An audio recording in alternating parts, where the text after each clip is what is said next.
رب قربنا وباركنا لنعمل صالحا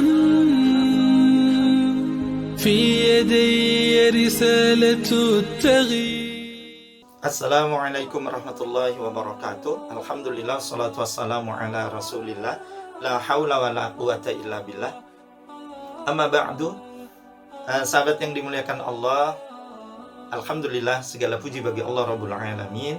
Salawat dan salam selalu tercurahkan kepada junjungan kita Nabi Allah Muhammad sallallahu alaihi wasallam, kepada keluarga, sahabat, dan kepada para pengikut-pengikutnya. Insya Allah semoga kita semua termasuk ke dalam pengikut-pengikut Rasul Muhammad sallallahu alaihi wasallam yang setia dan kelak akan mewarisi surga Allah Subhanahu wa taala. Amin ya rabbal alamin. Sahabat yang dimuliakan Allah, melanjutkan nasihat Imam Hasan Al-Basri pada pertemuan berikutnya. Beliau mengingatkan kepada kita semua, wa man la wara'a lahu la zulfa lahu. Jika seseorang itu tidak memiliki wara, tidak memiliki kehati-hatian, maka sejatinya dia tidak memiliki kedudukan di sisi Allah Subhanahu wa ta'ala. Sahabat yang dimuliakan Allah, pesan ini sangat mendalam bagi kita. Ketika kemudian sifat wara, sifat berhati-hati terlebih di dalam melaksanakan aktivitas kehidupan di dunia ini sudah mulai hilang dari dalam diri kita, maka sesungguhnya itu akan menjadi taruhan bagi kita, di mana kira-kira tempat kita kelak di dalam kehidupan akhirat. Kita sadar betul, dunia ini adalah kehidupan yang sementara. Dunia ini adalah tempat yang fana.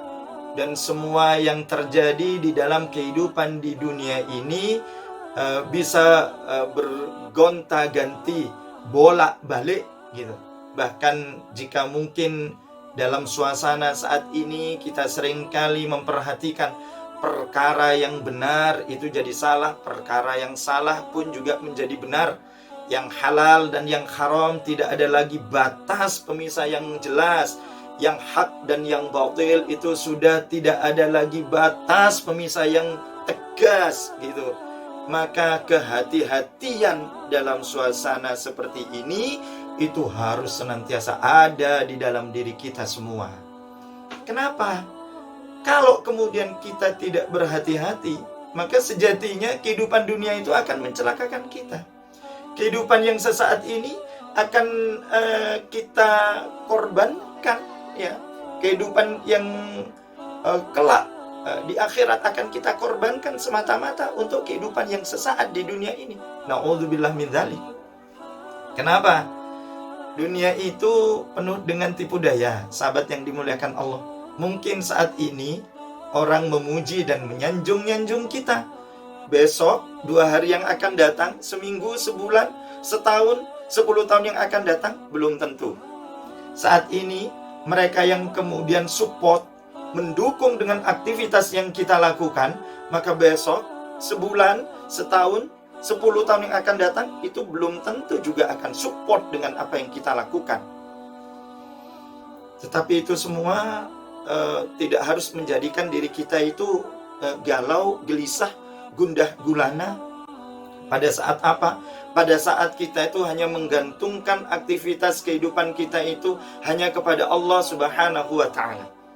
Ketika kita berhati-hati di dalam melaksanakan aktivitas kehidupan di dunia ini, maka Allah akan selalu menjaga diri kita. Insya Allah. Lain halnya kalau kemudian kita itu ceroboh, hadirin. Lain halnya kalau kemudian kita itu lalai, sahabat. Ketika kita itu lebih mementingkan urusan dunia daripada urusan kita dalam kehidupan akhirat. Ketika kita itu lebih mementingkan sanjungan dan pujian makhluk daripada sanjungan dan pujian Allah Subhanahu wa ta'ala. Dalam arti kita sudah tidak lagi berhati-hati di dalam melaksanakan aktivitas kehidupan di dunia ini, maka saya khawatir Allah itu tidak akan menjaga kita. Coba kita perhatikan, hadirin rahimakumullah. Orang yang melakukan perintah Allah, orang yang melakukan kebaikan di hadapan Allah, orang yang mengingatkan amar ma'ruf nahi mungkar di hadapan Allah, saat ini seolah-olah itu menjadi sesuatu yang tidak disukai oleh makhluk Allah. Kenapa? Karena banyak di antara makhluk Allah yang ada saat ini itu ketika berbicara tentang perintah Allah, ketika mereka berbicara tentang amar ma'ruf nahi mungkar, seolah-olah dianggap itu menjadi beban di dalam aktivitas kehidupan di dunia ini. Padahal saya katakan tadi, dunia itu hanya sementara, dunia itu hanya sesaat gitu. Akhirnya apa yang kita lakukan, hadirin? Akhirnya apa yang kita lakukan, sahabat, gitu ya. Ya, ketika Allah meminta kepada kita cari rezeki Allah itu dengan cara yang halal, makan apa yang diberikan Allah kepada kita itu dengan cara yang halal dan yang baik gitu. Itu tidak kita lagi perhatikan. Ya. Ketika kita itu ingin memuluskan cita-cita kita, Allah mengingatkan kepada kita, Allah itu zat yang maha baik, maka ikuti apa yang diperintahkan oleh Allah, tinggalkan apa yang dilarang oleh Allah, agar apa yang kalian cita-citakan itu mendapatkan keberkahan dari Allah. Tapi itu tidak kita lakukan. Karena apa? Sifat wara, sifat kehati-hatian sudah tidak ada lagi di dalam diri kita.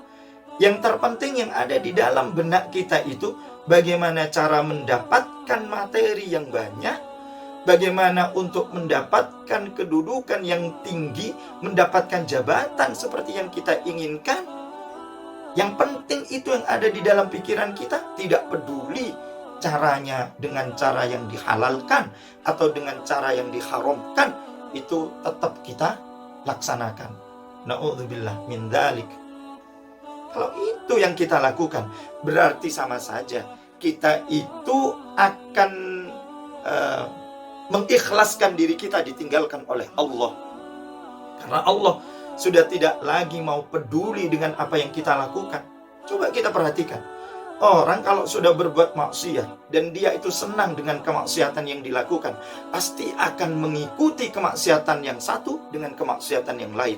Orang kalau sudah lupa dari Allah Subhanahu wa Ta'ala, dan bahkan ketika diingatkan untuk kembali kepada jalan Allah, dia mengatakan, "Tidak usah pedulikan diri saya, tidak usah ngurusi diri saya, yang penting kamu urusi diri kamu sendiri." Maka orang-orang yang seperti itu biasanya akan semakin jauh dari Allah Subhanahu wa Ta'ala. Na'udzubillah min dzalik. Kenapa? Karena diminta untuk berhati-hati, tapi justru dia malah berbuat ceroboh. Diminta untuk melaksanakan perkara yang diharamkan, justru dia menunaikan. Ya. Maka dari keharaman demi keharaman yang dia kerjakan, yang dia tunaikan, itu akan menutupi cahaya Allah masuk ke dalam dirinya. Itu akan mencegah nurullah, akan mencegah hidayah Allah masuk ke dalam dirinya. Jangan kata ingin bertaubat, merubah dari perilaku maksiat menuju kepada ketaatan, bahkan dia akan semakin menikmati kemaksiatan satu dengan kemaksiatan yang lain, dan terus itu yang dia lakukan. Na'udzubillah min dzalik. Karena apa, sahabat? Karena sudah hilang sifat kehati-hatiannya, karena sudah hilang sifat waspadanya di dalam melaksanakan aktivitas kehidupan dunia ini. Yang halal dikatakan haram, yang haram dikatakan halal, yang benar dikatakan salah, yang salah dikatakan benar, yang hak dikatakan batil, dan yang batil dikatakan hak. Allah Subhanahu wa Ta'ala mengingatkan kepada kita, wa qul ja'al haqqu wa zahaqal batil innal batila kana zahuqa. Tetaplah berpegang teguh dengan kebenaran, sekalipun mungkin orang lain banyak yang meninggalkan. Katakanlah yang salah itu salah, sekalipun mungkin ada banyak orang lain mencibir dengan apa yang kita lakukan. Semoga Allah memberikan pertolongan kepada kita semua. Amin ya rabbal alamin. Semoga Allah memberikan sinar kepada diri kita, memberikan cahaya kepada diri kita untuk tetap berpegang teguh untuk tetap istiqamah di dalam kehati-hatian di dalam melaksanakan kehidupan di dunia ini. Subhanakallahumma wa bihamdika asyhadu an la ilaha illa anta astaghfiruka wa atubu ilaik. Assalamualaikum warahmatullahi wabarakatuh.